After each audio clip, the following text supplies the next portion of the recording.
जब से जेपी ने टोल बनाया, टोल बनाने के बाद ये वायदा किया गया कि यहाँ के स्थानीय किसानों को हम यहाँ से फ्री निकालेंगे, लेकिन आज तक इस पर कोई पालन नहीं किया गया। 200 रुपये पर टोल 200 रुपये देना पड़ता है और जो अधिकारियों की गाड़ियाँ जाती हैं वो फ्री निकलती हैं। किसान को टोल देना पड़ता है और अधिकारियों की गाड़ी फ्री निकलती है। कोई हादी बीमारियों के ऐसा भी हो, टोल वाले बिल्कुल ही निकले देते हैं। हम तेल डलवा जाते हैं तब भी निकले देते हैं, 200 रुपये देते हैं हम टोल के, तब टोल पास करते हैं। तो सड़क वड़क और नाली वाली और सब ऐसे ही पड़ा हुआ है, कहीं कुछ सुविधा नहीं है। नमस्कार, आप देख रहे हैं न्यूज़ टीवी 24। आज हम लोग आए हुए हैं यमुना एक्सप्रेसवे जेवर का जो ये टोल टैक्स है वहाँ पर कुछ किसान भाई आए हुए हैं। गौतम बुद्ध नगर के 100 गाँवों से कुछ किसान यहाँ पर धरना प्रदर्शन कर रहे हैं। तो आइए उनसे बात करते हैं कि आखिर पूरा मामला क्या है, क्यों आज वो धरना कर रहे हैं यहाँ पर, आखिर अगर उनकी कोई मांगे हैं तो क्या मांगे हैं उनकी। सर बताइए, क्या नाम है आपका? मेरा नाम एडवोकेट नरेंद्र खटाना है। मैं भारतीय किसान जवान मजदूर संगठन का राष्ट्रीय प्रवक्ता हूँ। हम लोग यहाँ पर जो किसानों की सबसे बड़ी समस्या है, जब से जेपी ने टोल बनाया है, टोल बनाने के बाद ये वायदा किया गया कि यहाँ के स्थानीय किसानों को हम यहाँ से फ्री निकालेंगे, लेकिन आज तक इस पर कोई पालन नहीं किया गया। समय समय पर विभिन्न संगठनों के द्वारा, वे हमारे संगठन के द्वारा भी यहाँ धरना प्रदर्शन किए गए, लेकिन बार बार हमको ये आश्वासन दिया जाता है कि हम यहाँ पर टोल फ्री करेंगे, किसानों की आवाजाही फ्री करेंगे, लेकिन इन लोगों के द्वारा आज तक आवाजाही फ्री नहीं की गई। हमारी सबसे प्रमुख मांग ये है कि सारे किसान बंधु जो हैं उनके आधार कार्ड दिखा करके टोल फ्री किया जाए और उनके वाहन निकाले जाएं। ये हमारी प्रमुख मांग है।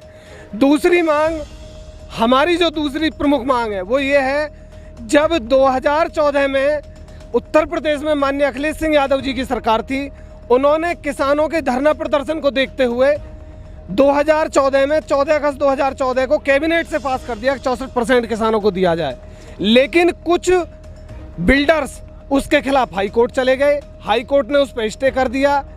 अथॉरिटी और किसान सुप्रीम कोर्ट चले गए। जब माननीय सुप्रीम कोर्ट ने आदेश कर दिया कि किसानों को 64% दिया जाए, तो आज तक 64% क्यों नहीं बांटा जा रहा है? बांटा जा रहा है, लेकिन दलाली के द्वारा दिया जा रहा है। जो किसान जाते हैं, जो पैसे देते हैं, उनको मुआवजा दे दिया जाता है, नहीं तो नहीं दिया जाता। आपको क्या लगता है दलाली किन की तरफ से किया जाता हो? ये दलाली जो है, जो प्राधिकरण के कर्मचारी हैं वो इसमें सब लिप्त हैं, और कुछ स्थानीय लोग भी हैं, वो किसानों को ले जाते हैं और परसेंट के हिसाब से 64% काटा जाता है। जबकि हमारी सबसे प्रमुख मांग ये है कि 64% प्रत्येक गांव में कैंप लगा करके बांट दिया जाए। भाई सभी जिन जिन किसानों की ज़मीन गई है, एक गांव में आज बांटने 10 दिन तक 15 दिन तक बांटते रहें, उसके बाद दूसरे गांव का नंबर ले लें। 2014 से 2023 आ गया, लेकिन किसानों को आज तक 64% नहीं दिया गया। प्राधिकरण के अंदर बहुत सारे जो वहाँ पर अधिकारी बैठे हुए हैं, तो क्या सारे अधिकारी भ्रष्टाचार में लिप्त हैं? नहीं, सारे अधिकारी तो नहीं हैं, लेकिन कुछ अधिकारी हैं जो मतलब इसको लटकाए रहते हैं। वो फाइलों को बार बार ऊपर से नीचे करते रहते हैं कि ये अब फाइल वहाँ गई है, राजस्व विभाग में गई है, अब इसमें ये प्रॉब्लम आ गई। किसानों को इसी तरीके से परेशान किया जाता है। आखिर किसान परेशान हो जाता है क्योंकि किसान अनपढ़ है। उसको इतना ज्ञान होता तो हो सकता है कि ये ज़मीन ही नहीं देता। ज़मीन जो है ये हमारी माँ है। जब हमारी ज़मीनें ले ली गई तो हमको हमारा हक मिलना चाहिए। तो अपने प्राधिकरण के में जो अधिकारी जो भी आप लोगों के साथ बदसलूकी करते हैं, तो उनके खिलाफ आपने कभी भी आवाज़ नहीं उठाई, कभी कंप्लेन?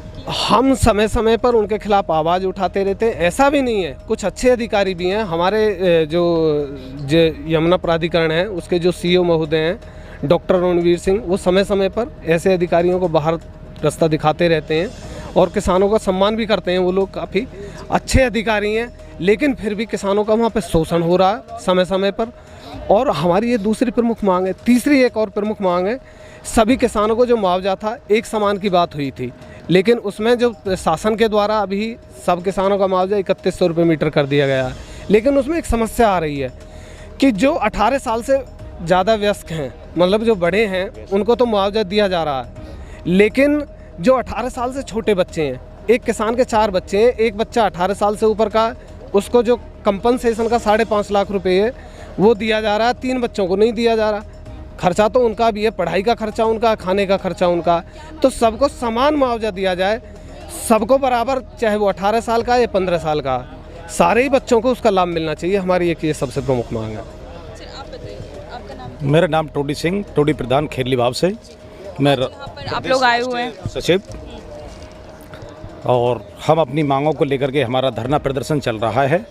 हमारी मुख्य मांग हमारे राष्ट्रीय प्रवक्ता जी ने आपको बताया है कि सबसे पहले हमारे टोल फ्री के लिए हम काफ़ी दिन से प्रयास कर रहे हैं। अभी कितना टोल लगता है?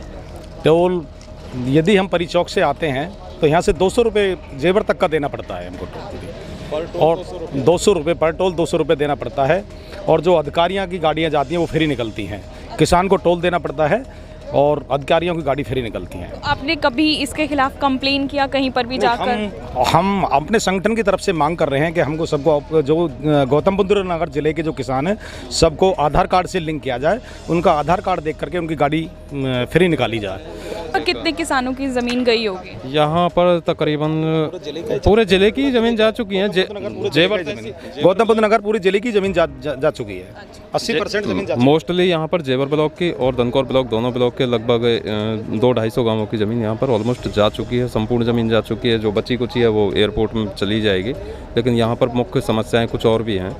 वर्ष 2016 में यहाँ पर ग्राम पंचायत व्यवस्थाएँ सारी समाप्त कर दी गई थी और यहाँ पर ग्राम पंचायत समाप्त होने के पश्चात में आज की तिथि में अगर हमें कोई शिकायत करनी है, मैं आए दिन लेटर लिखता हूँ। मैं इस संगठन का राष्ट्रीय सचिव भी हूँ और एक समाज सेवा करने का भी मुझे एक शौक़ भी है।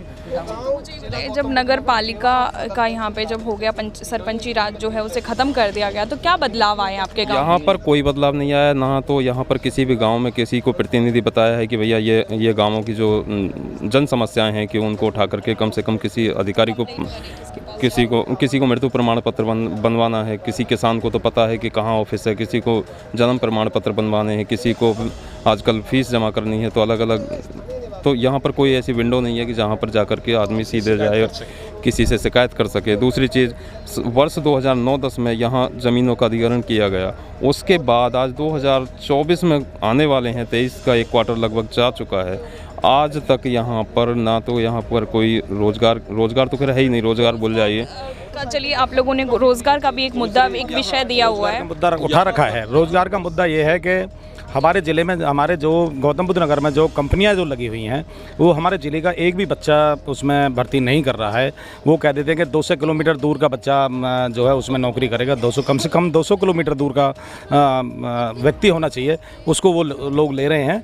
लेकिन हमारे जो ज़िले का जो व्यक्ति है, पढ़ा लिखा है, उसको किसी को भी कोई रोज़गार नहीं दिया जा रहा है। अब वो तो गाँव से हैं जी, और ना तो हमें टोल से निकलने देते हैं और ना बच्चे ने कहीं, मतलब फैक्ट्री जो लग रही है, एयरपोर्ट बन रहा है, फैक्ट्री यहाँ पे रोनी जहाँ पे है और उस पर तिलतरी पे है, बच्चे को किसी को भी नहीं ले रहे। हाँ, बताओ, जमीन हमारी गई। वहाँ पे नौकरी कर कौन रहा है?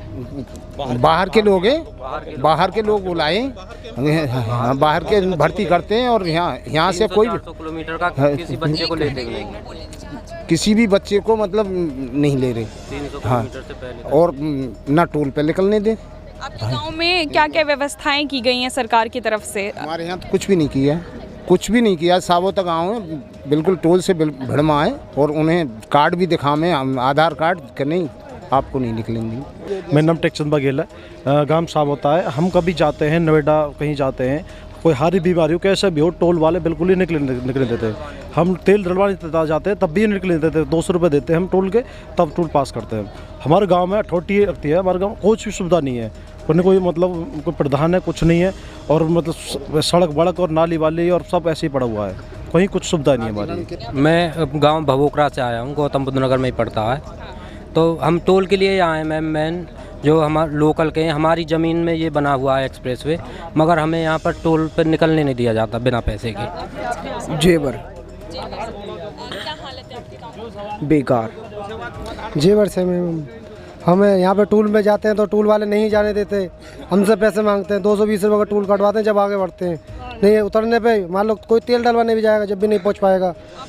जेवर का ही हूँ मैं, जेवर। मैं तो भैया टैक्सी गाड़ी है मेरी। मैं अगर सीएनजी लेने जाता हूँ, पहले 90 रुपये 95 रुपये लगते हैं, वो देने पड़ते हैं, फिर बाद में रिटर्न में देने पड़ते हैं जब सीएनजी लेने आते। यहाँ कोई सीएनजी की सुविधा भी है नहीं फिलहाल कोई।